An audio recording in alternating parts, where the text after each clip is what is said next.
কর্মসূত্রে আমাকে মাঝে মাঝেই ব্যারাকপুর যেতে হয়, আর ব্যারাকপুর গেলে ডমিনোজ পিৎজা আমাকে বড্ড টানে।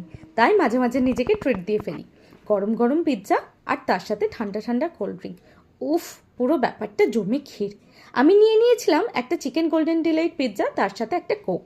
পিৎজার ওপরে একটু চিলি ফ্লেক্স ছড়িয়ে দাও, আর তার ওপরে একটু অরিগানো। বাস, রেডি টু ইট। এবার একটা স্লাইস তোলো আর মুখের মধ্যে ভরো।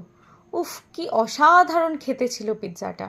একাই একটা রেগুলার সাইজ পিৎজা খাওয়ার পরে আমি ওখানে বসে বসে এটাই ভাবছিলাম যে আমি রোগা কেন হই না।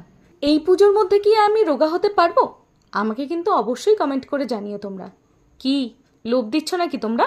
একদম দেবে না। এটা কিন্তু সত্যিই খুব টেস্টি ছিল।